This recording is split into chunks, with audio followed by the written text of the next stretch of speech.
오늘은 느헤미야 강의 14번째 시간입니다. 본문은 느헤미야 7장 5절에서 73절까지의 말씀이에요. 좀 길어요. 주로 인물들이 나오는 이야기인데 너무 길어서 우리가 함께 읽기에는 좀 긴 것 같아요. 읽는 거 우리 생략하고 제가 말씀 중에 이 본문이 어떠한 본문인지 함께 나누고자 합니다. 오늘의 제목은 이스라엘 공동체예요. 오늘의 제목은 이스라엘 공동체. 여러분들 삶에 있어서 행복하게 살고 싶으시죠? 행복한 삶을 누구나 다 원할 거예요. 근데 이 행복은 나 혼자만으로는 향유를 할 수가 없는 것 같아요.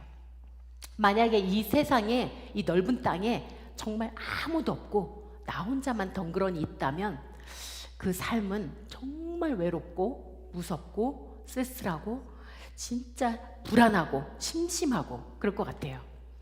하나님께서 이 아담을 만드실 때 사람에 독처하는 것이 좋지 못하니라고 하시면서 하와를 만드셨어요.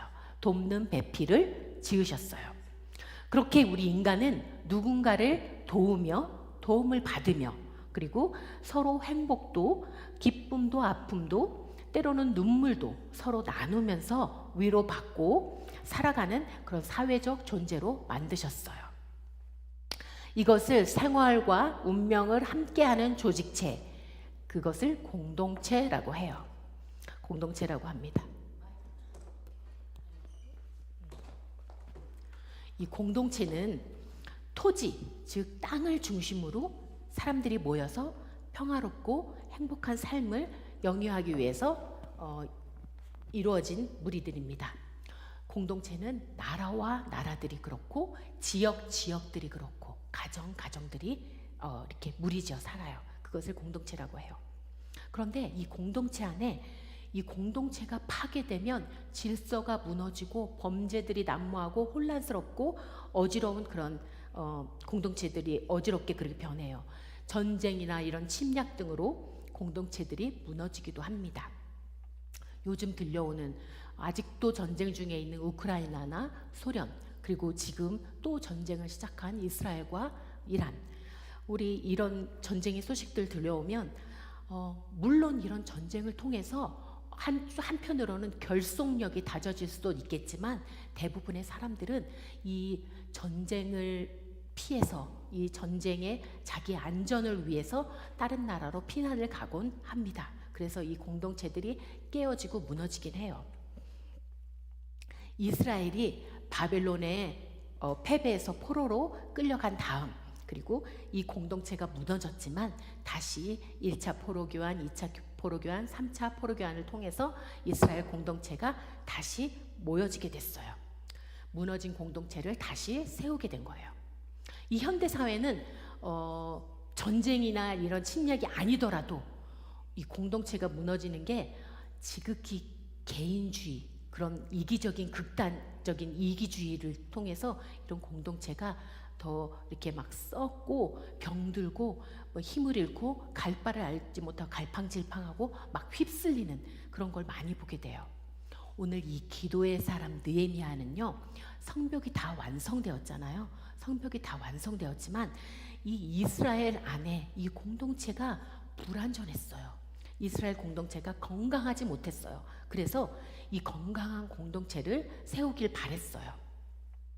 성벽 완성이 그 임무의 끝이 아니었어요. 그가 처음으로 예루살렘에 왔을 때 어땠어요? 성벽이 무너져 있고 사람들은 무능해지고 무기력해져서 막 그런 침략을 받는데도 불구하고 성벽 재건을 할 의지조차 없는 그렇게 무너진 사람들을 이끌고 여기까지 왔거든요. 그런 백성들을 이끌고 여기까지 왔는데 성벽이 완성됐다고 안심할 수가 없었어요. 여전히 이 백성들은 미약하고 약했어요. 지난 시간에 제가 7장 1절에서 4절까지 말씀 다뤘는데 이 4절 말씀에 보면 성은 광대하고 크게 지었는데 그 안에 거민이 별로 없었대요. 그 성 안에 사는 사람이 별로 없는 거예요. 그러면 이 성은 누가 지키겠어요?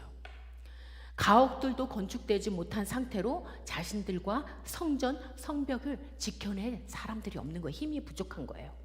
아무리 잘 지으면 뭐예요? 아무리 튼튼하게 지어놓으면 뭐예요? 정말 지킬 사람이 없으면 또 무너지는 건 시간 문제예요. 저들에게 굳건한 믿음과 이런 신앙의 열정을 너무나 불어넣어주고 싶었던 느헤미야는 또 기도해요. 오늘 5절에 보면 하나님이 내 마음을 감동하사, 이런 말씀이 있어요. 이 말은 뭐냐면 하나님이 그것을 내 마음에 넣어주시사, 이런 뜻인데요. 하나님이 그것을 내 마음에 넣어주시사. 무엇을 넣어주셨냐면 느헤미야의 마음을 너무도 잘 아는 하나님이 그의 기도 가운데 그 주신 마음이에요. 그 마음이 뭐냐면, 그 감동이 뭐냐면 보게대로 계수하는 거예요. 이 보게가 뭐냐면요, 족보예요. 족보. 이스라엘 백성들의 족보.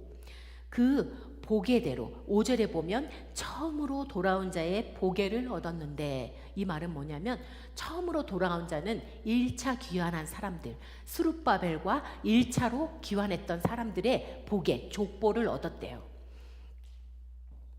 그 사람들의 등록부예요.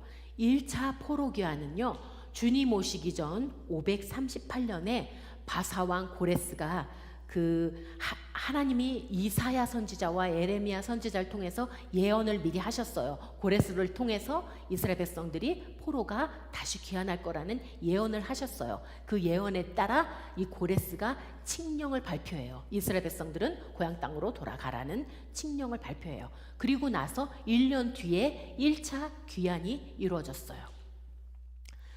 그리고 1차로 스룹바벨과 1차로 귀환한 사람들이 그 다음 해 2월에부터 성전 건축을 시작했어요. 그런데 이 성전 건축도 이 성벽, 지금 느헤미야와 이 사람들이 성벽을 건축한 그것처럼 그때 이 성벽을 건축하면서 산발랏이나 도비아나 이 대적들, 주위 대적들이 얼마나 방해 공작이 심했어요. 막 비방하기도 하고 막 공사를 못하게 막 그렇게 방해를 하고, 또는 느헤미야 지도자를 죽이려고도 하고 그렇게 방해를 했는데, 그 당시에도 그 1차 귀환한 그 이스라엘 백성들과 스룹바벨과 성전 건축을 시작했을 때도 방해 공작이 있었어요. 사마리아인들이 집요하게 방해 공작을 해서 이 성전 건축이 중단됐어요. 16년 동안이나 성전 건축이 중단됐어요. 그러나 하나님께서 이 성전을 건축하시기 위해서 학개나 스가랴 선지자를 통해서 스룹바벨과 여호수아와 그 백성들을, 돌아온 백성들의 마음을 다시 감동시키셔서 주님 오시기 주전 520년에 다리오 왕 2년 때 다시 성전 건축이 재개돼요. 그래서 재개된 다음 4년 5개월 만에 성전 건축이 완공됐어요. 주전 586년에 이스라엘 예루살렘 성전이 파괴된 다음 70년, 정확하게 70년 만에 어김없이 성전이 다시 재건축된 거예요. 1차 포로 교환이 있고 나서 2차 포로 교환은 79년 후에, 거의 약 80년, 79년 후에 2차 포로들이 다시 또 돌아왔거든요. 그때 학사 겸 제사장 에스라와 그 지도하에 2차 포로들이 돌아왔어요. 1차 포로 교환해서 돌아온 백성들이 성전 건축을 하고, 그들이 또 어렵게 성전 건축을 마쳤음에도 또 하나님께 범죄해서 이방인들과 이방인들과 결혼하는 그런 통혼하는 범죄를 저지르고 있었거든요. 그때 이 학사 에스라가 개혁을 통해서 이방인을 통해서 낳은 자녀들과 이방인의 아내들을 다 고국으로 돌려보내요. 그러니까 육체적인 그런 육정을 끊어내는 아픔을 겪으면서 이스라엘 백성들이 다시 개혁을 하고, 그들이 다시 회개하고 각성하고 다시 믿음의 순수성을 회복하고 하나님의 긍휼하심과 사랑하심을 맛보게 돼요. 에스라서 2장 70절에 보면요, 에스라서 2장 70절, 에스라서 2장 70절에 보면 우리 다 같이 한번 읽을게요. 에스라 스 2장 70절.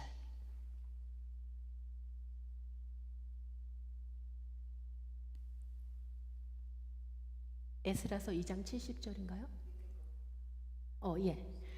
다 같이 읽으실게요. 시작. 이에 제사장들과 레위 사람들과 백성 몇과 노래하는 자들과 문지기들과 느디님 사람들이 그 본성들에 거하고 이스라엘 무리도 그 본성들에 거하였느니라. 그런데 이들이 처음에 돌아와서 마땅히 살아야 될 그 성에 거하지 않고요, 다른 지역에 가서 거했던 사람들이 있었어요. 왜냐하면 성전은 건축됐는데 성벽이 없었잖아요. 그러니까 안전하지가 않아요. 침략을 받을 수 있는 노출된 상태인 거예요. 그래서 이 사람들이 본성에 거한 거예요. 그러니까 각자 다른 지역에 가서 거했어요. 백성 중 상당수가 그 안전을 위해서 그런 대적들의 노략질을 피해서 그렇게 가서 거했던 거예요. 그래서 지금은 성벽이 완성됐잖아요. 그래서 느헤미야가 저들을 다시 성으로 부르기 위해서, 예루살렘으로 모으기 위해서 1차 포로자들을 계수하게 된 거예요. 느헤미야와 함께 돌아온 사람들은 3차 포로들이었어요. 3차 포로 귀환자들이었어요. 성벽 공사는 주로 3차 포로 귀환자들과 느헤미야와 함께 이뤄냈지만 1차, 2차도 역시 공로가 없진 않아요.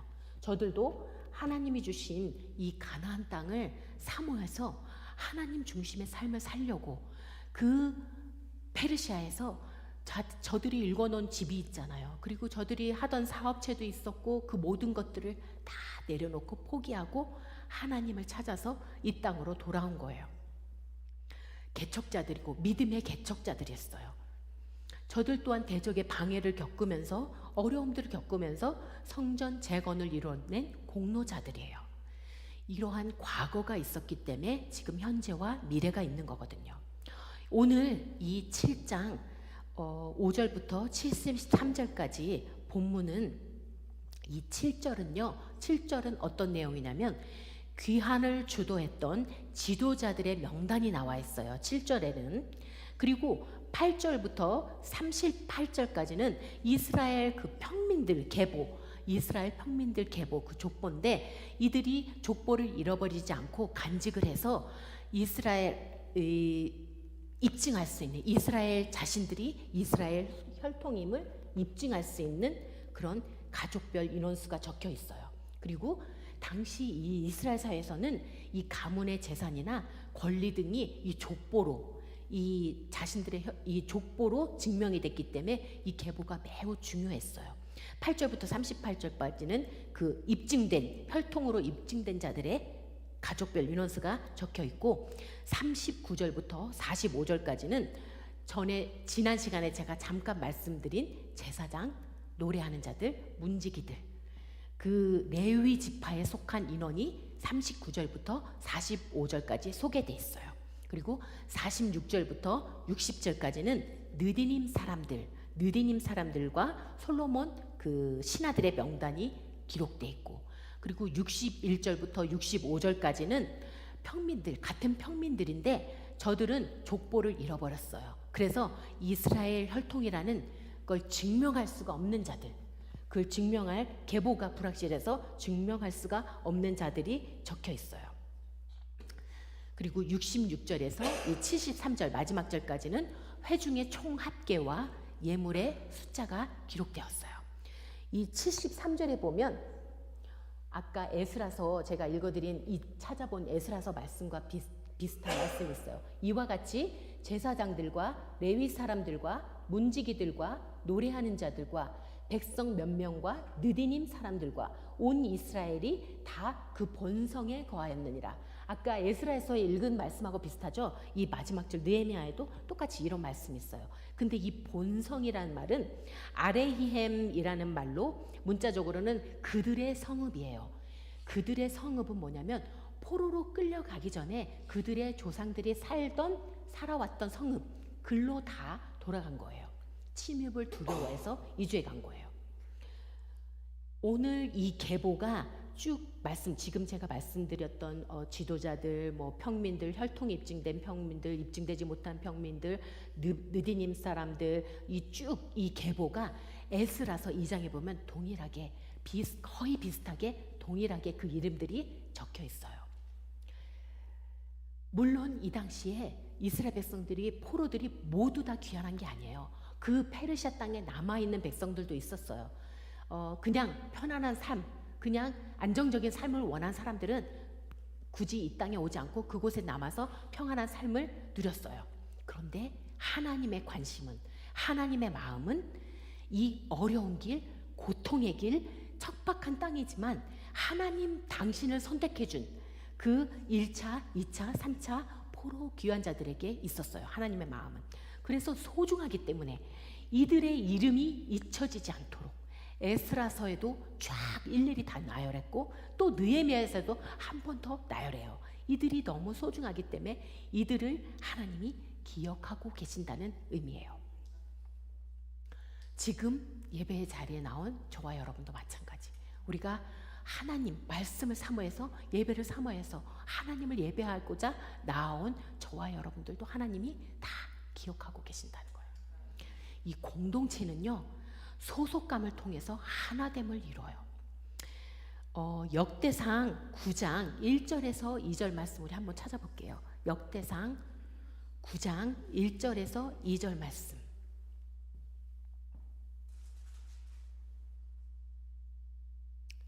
자, 우리 다 같이 읽어보실게요. 시작. 온 이스라엘이 그 보기대로 계수되고 이스라엘 열왕기에 기록되니라. 유다가 범죄함을 인하여 바벨론으로 사로잡혀 갔더니 먼저 그 본성으로 돌아와서 그 기업에 거한 자는 이스라엘 제사장들과 레위 사람과 느디님 사람들이라. 돌아온 자들을 세 분류로 구분해요.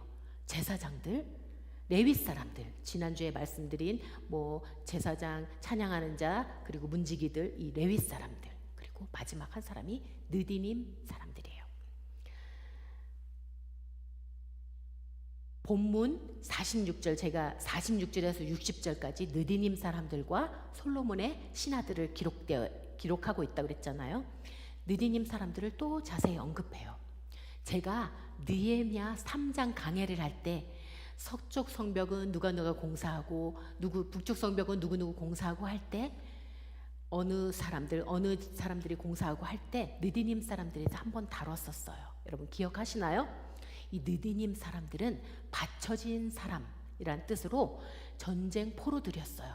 그래서 이 성소 안에서 제사장들에게 노예로 주어진 사람들, 그 제사장들의 노예로 그 느디님 사람들이 성전 안에서 성전을 청소하기도 하고 제단에 물을 나르고 나무들을 패기도 하고 그리고 희생 제사에 쓰이는 그런 이 그릇들을 닦는 일을 했던 자들이에요. 기브온 사람들이 느디님 사람들에 속해요. 기브온 사람들도 여러분 기브온 사람 얘기를 아시나요? 그들이 이스라엘 백성들이 막 이렇게 정복하고 나갈 때 이들이 이스라엘 백성들이 정복하는 그 얘기를 듣고 막 속여서 멀리서 온 것처럼 속여서 이스라엘 백성들에게 와서 이 화친하자고 맺었던 그때 이스라엘 백성들이 이들이 잘 알아보지 않고 저들의 말만 믿고 화친을 맺었거든요. 그래서 이스라엘에게 속해진 그때 이들을 노예로 삼아요. 대신 저들을 죽이지 않고 살려주었거든요. 느디님 사람들 중에 이 기브온 사람들이 속해요. 포로귀환 때 느디님 사람들은 굳이 오지 않아도 됐어요. 오지 않아도 됐는데 그 허드렛 일 다시 하지 않아도 되는데 그 땅에서 그냥 편안하게 살 수도 있는데 이 노예들조차도 하나님을 택해서 이 땅으로 돌아온 거예요. 더 이상 노예가 아닌 이스라엘 공동체로 하나님은 받아주세요. 당당하게 제사장, 레위인, 느디님 사람들, 백성들은 그냥 이스라엘 나머지 백성들을 불려줘요. 그런데 이 세 부류에 하나님은 느디님 사람들을 끼워주세요. 그리고 이 느디님 사람들이 그 자신들이 삶의 평안함과 안위를 버리고 기꺼이 하나님을 선택해서 왔을 때, 하나님 품을 선택해서 왔을 때 약속의 땅으로 돌아와서 예배를 회복하고 그 성전에서 봉사하는 걸 기쁨으로 여기고, 그들이 이스라엘도 아니었고 백성도 아니었는데 더구나 포로들이었는데도 불구하고 하나님은 저들을 이스라엘 공동체로 받아주세요. 품어주세요. 룻기에 보면 룻이 그랬잖아요. 룻이 어머니 하나님을 쫓아서 모압 땅을 떠나서 이스라엘에 온 그녀를 보아스가 이렇게 축복을 해요. 보아스가 그에게 대답하여 가로되 내 남편이 죽은 후로 내가 시모에게 행한 모든 것과 내 부모와 고국을 떠나 전에 알지 못하던 백성에게로 온 일이 내게 분명히 들렸느니라. 여호와께서 내 행한 대로 보응하시기를 원하며 이스라엘의 하나님 여호와께서 그 날개 아래 보호를 받으러 온 내게 온전한 상 주시기를 원하노라. 보아스가 이렇게 축복했는데 그 축복 그대로 돼요. 이 룻이 보아스를 만나서 가난이 해결되고 재정적인 문제가 얼마나 가난했어요. 진짜 그 이삭, 그 몇 개 안 되는 그 이삭을 주우며 겨우 먹었던 그런 어려운 가난한 처지에 있었지만 그 가난이 해결되고 보아스의 보호 아래, 하나님의 보호 아래 이스라엘 공동체에 속해지면서 이 여인이 예수님의 계보를 잇는 축복까지 받잖아요. 그렇게 이 공동체 안에 속해졌을 때 그 보호하심을 입어요. 잘 아는 기생 라합도 그래요. 여러분들 잘 아시는 기생 라합도 여리고성 모든 자들이 그 성이 무너질 때 다 죽었지만 정탐꾼을 구하고 그녀가 고백했던 상천하지의 하나님을 의지했을 때 그녀와 가족들이 그 가운데서 구원을 받고 이스라엘 공동체에 속해져서 또한 예수 그리스도의 계보를 잇는 그녀 또한 예수 그리스도의 계보를 잇는 축복을 받아요. 이 공동체는 또 서로 보호해줘요. 신변의 위협을 느껴서 예루살렘을 떠나서 주위에서 살았다고 했잖아요. 그 백성들을 다시 모아서 성벽 안에서 성벽의 보호를 받고 하나님의 보호를 받게 다시 모아서 성 안에서 살게 결속력을 다시 다져서 서로가 돕고 보호하면서 다시 공동체를 든든하게 이룰 수 있도록 그렇게 공동체를 굳게 다지는 게 느헤미야의 대비책이었어요. 여러분들 빌레몬서 신약에 보면 한 장이에요. 빌레몬서라는 빌레몬서가 있어요. 바울이 쓴 서신인데 바울이 빌레몬이라는 사람에게 쓴 서신이에요. 이거는 어떤 내용이냐면 바울이 옥중에 있을 때 감옥에 있을 때 이 오네시모라는 사람을 만나요. 그래서 이 오네시모가 바울의 복음을 듣고 하나님을 영접하게 돼요. 예수 그리스도를 영접하게 돼요. 그런데 이 오네시모는 이 빌레몬이라는 사람의 종이었거든요. 노예였는데 도망을 간 거예요. 그래서 도망가면서 또 어떤 도둑질을 해서 도망을 간 거예요. 그랬다가 감옥에 들어가서 이 바울을 만나서 바울의 복음을 듣고 변해서 그리스도를 영접하고 그때 바울이 사도지만 이 빌레몬에게 명령을 하는 게 아니라 도움을 간구를 해요. 간구를 하는데 오네시모는 더 이상 이 빌레몬에게 필요 없는 무익한 종이에요. 그리고 쫓기는 신세 그런 빌레몬은 쫓는 자 그런였지만 이 바울이 어떻게 편지를 쓰냐면 그는 내 신복이라고 표현해요. 그 신복이란 단어는요 원어로 스플랑크나라는 이 단어인데요 창자, 마음, 심정 그런 뜻을 담고 있어요. 내 신복, 그는 내 신복이라 그는 내 마음, 내 창자처럼 그 마음 그러니까 이 마음속 깊이 이 바울에게 참으로 소중한 존재로 되어진 거예요. 예수 그리스도를 영접한 오네시모가.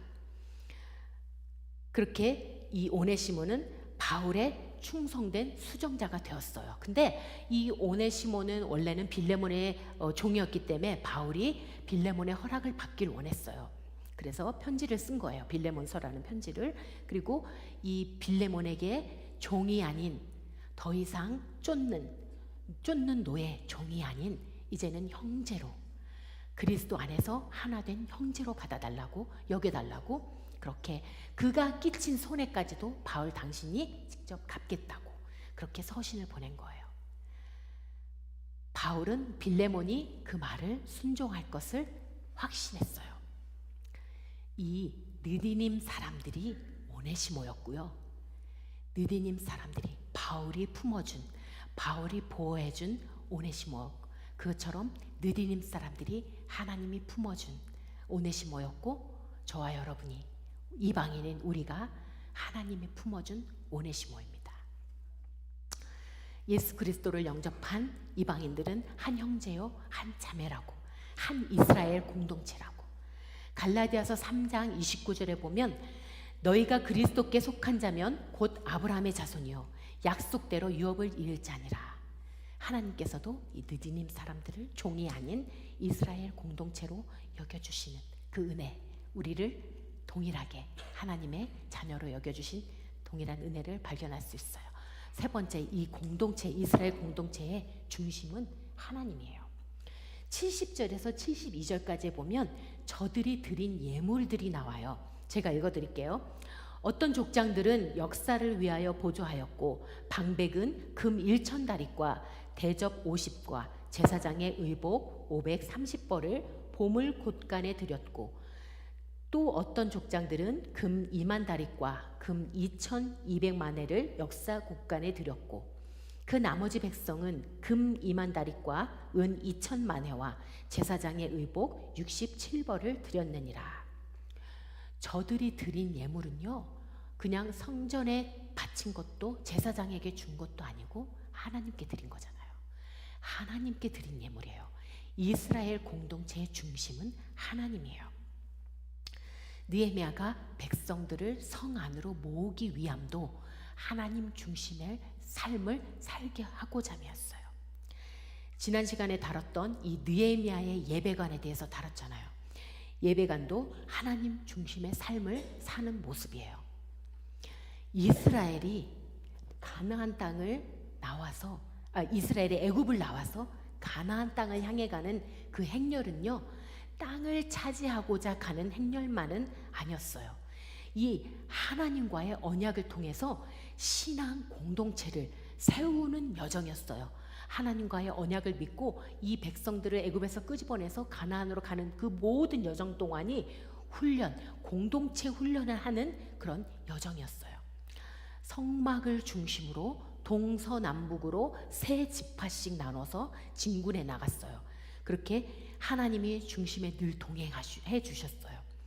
느헤미야는 이 출애굽 공동체, 이 출애굽 공동체가 신령한 반석, 곧 구원의 주님을 따라 걸어갔던 그 행군의 모습, 그 모습을 회복하길 바랬던 거예요.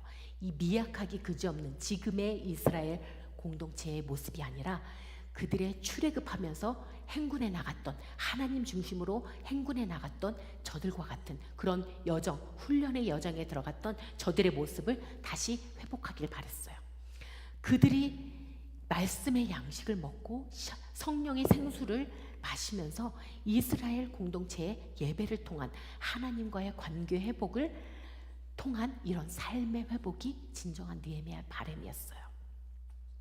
오늘 이 예배 회복을 통한 하나님 중심의 삶을 사는 오늘 이 말씀을 듣는 우리 모두의 바람이 되길 바라요.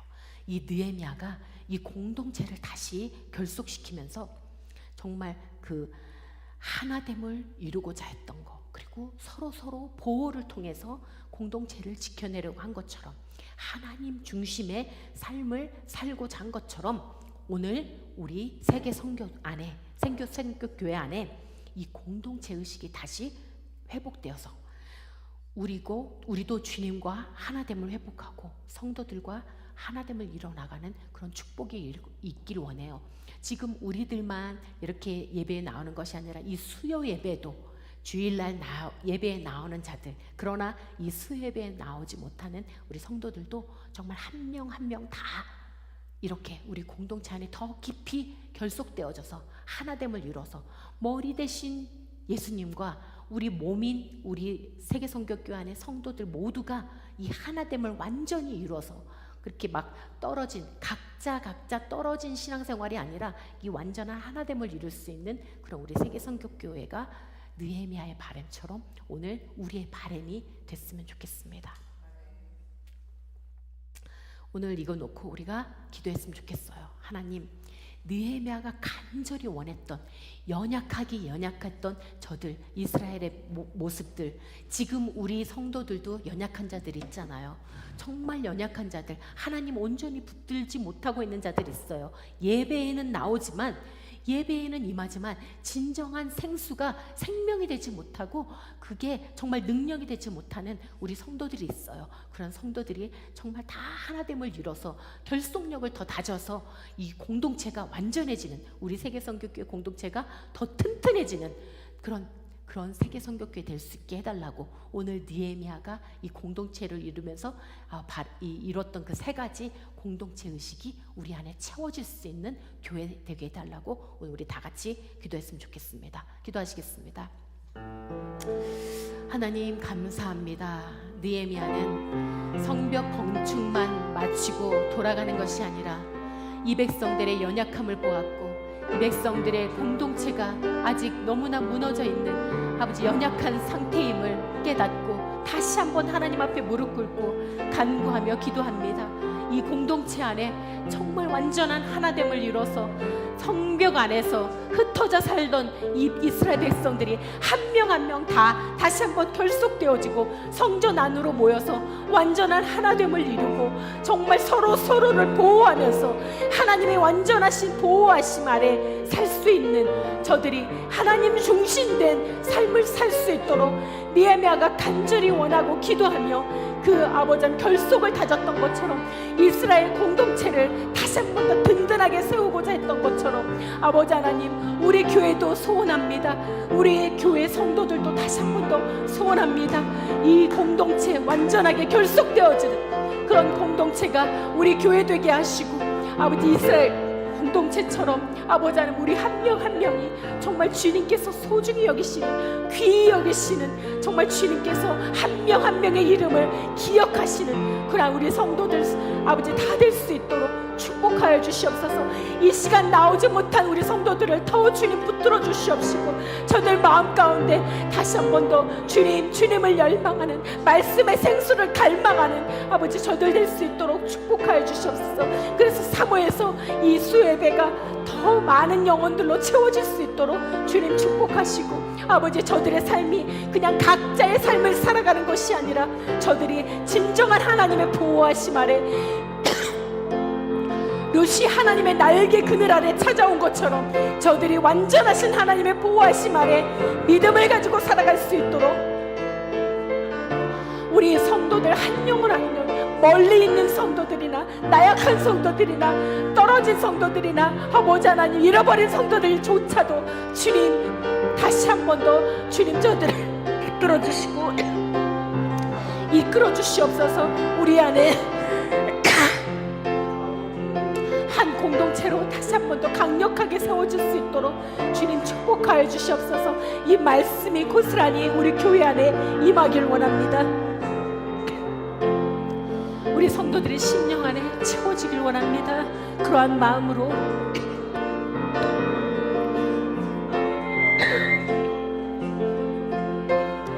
서로가 서로를 중보하며 하나님을 완전히 이룰 수 있는 머리에 친 예수 그리스도의 아래 주님 온전한 몸을 이룰 수 있는 우리 성도들 다 될 수 있도록 주님 축복하여 주시옵소서. 우리 3일 저녁을 축복하여 주시고 아버지 하나님, 우리 세계 선교교 온 성도들이 이 예배를 사모할 수 있도록 축복하여 주시옵소서. 말씀을 사모할 수 있도록 축복하여 주시옵소서.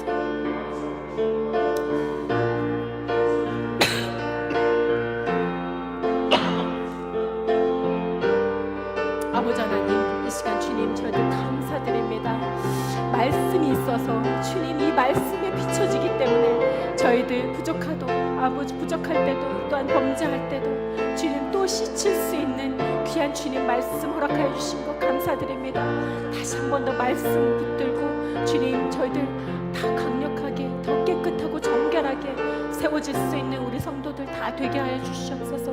아버지 하나님, 완전한 신앙 공동체 세계 선교교회 성도들 다 될 수 있도록 축복하여 주시옵소서. 한 명도 나고자 하는 자 없게 하시고 가족 인원들 모두가 진정한 공동체를 낼 수 있는 흩어지고 뿔뿔이 흩어진 성도들이 아니라 정말 하나됨을 이룰 수 있는 우리 성도들 다 될 수 있도록 한 몸을 이룰 수 있는 그리스도의 마음을 소유한 한 몸을 이루는 성도들 다 될 수 있도록 이 시간 주님 다시 한 번 더 축복하여 주시옵소서. 이스라엘 공동체 아버지 삼아주신 것 감사드립니다. 믿음으로 그리스도와 연합한 아버지 우리가 이스라엘 공동체임을 주님 말씀으로 선포해 주시니 감사드립니다. 그리고 주님 이 시간 예배를 사모해 나온 우리 성도들 특별히 더 축복하여 주시고 아버지 주님 저들 삶을 주님 귀하다 여겨주시니 감사드립니다. 오늘 주님 이 예배에 나온 자들에게 주님 귀하다고 말씀하여 주시니 참으로 감사드립니다. 그 음성 듣게 하시니 주님 참으로 감사드립니다. 저들을 귀한 영혼으로 여겨주시고 삶 속에서 늘 항상 주님의 보호하심 아래 주님 날개 그늘 아래 살게 하심을 주님 감사드립니다. 주님 모든 삶의 모든 문제들 주님 안에서 아버지 하나님 평안으로 바뀌게 하여 주시옵소서. 아버지 하나님 축복하여 주시옵소서. 믿음을 소유하고 돌아가는 자들 다 되게 하여 주시옵소서. 아버지 하나님 감사드립니다. 주님 감사드립니다.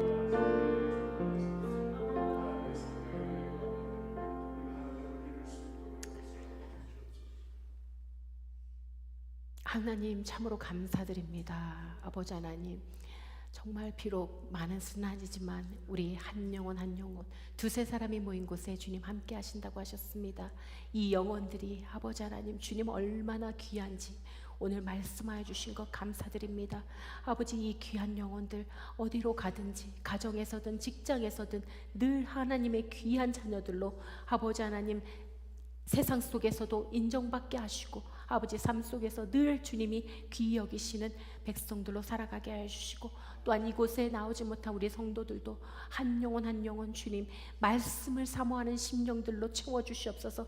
말씀을 사모하는 영혼들 될 수 있도록 저들이 예배를 사모하고 말씀을 사모해서 이 3일 예배도 가득 채워질 수 있도록 주님 축복하여 주시옵소서. 그렇게 우리가 말씀으로 하나님을 이룰 수 있는 아버지 하나님 세계 성교교회 모든 공동체들 되게 하시고 한 몸을 주님과 한 몸을 이루는 우리 성도들 다 될 수 있도록 주님 인도하여 주시옵소서. 각자 따로따로 개개인의 신앙생활이 아님을 저들 깨닫게 하여 주시옵소서. 우리가 한 몸임을 깨닫게 하여 주시고 서로가 서로를 이끌어주고 중보해주고 아버지 하나님 그렇게 한 몸을 이뤄나갈 수 있는 우리 세계 성교교회 될 수 있도록 하나됨을 이룰 수 있는 우리 교회 될 수 있도록 축복하여 주시옵소서. 오늘 귀한 말씀 주신 것 감사드리고 주님의 음성 주신 것 감사드리며 모든 영광 주님께 올려드립니다. 오늘 말씀을 듣고 돌아가는 우리 모두가 정말 이 공동체의 기쁨을 소유하며 살아가게 도와주옵소서. 모든 것 주님 감사드리며 거룩하신 예수님의 이름으로 기도드립니다. 아멘. 하늘에 계신 우리 아버지여 이름이 거룩히 여김을 받으시오며 나라의 마옵시며 뜻이 하늘에서 이루어진 것 같이 땅에서 또 이루어지이다. 오늘날 우리에게 일용할 양식을 주옵시고 우리가 우리에게 죄 지은 자를 사하여 준 것 같이 우리의 죄를 사하여 주옵시고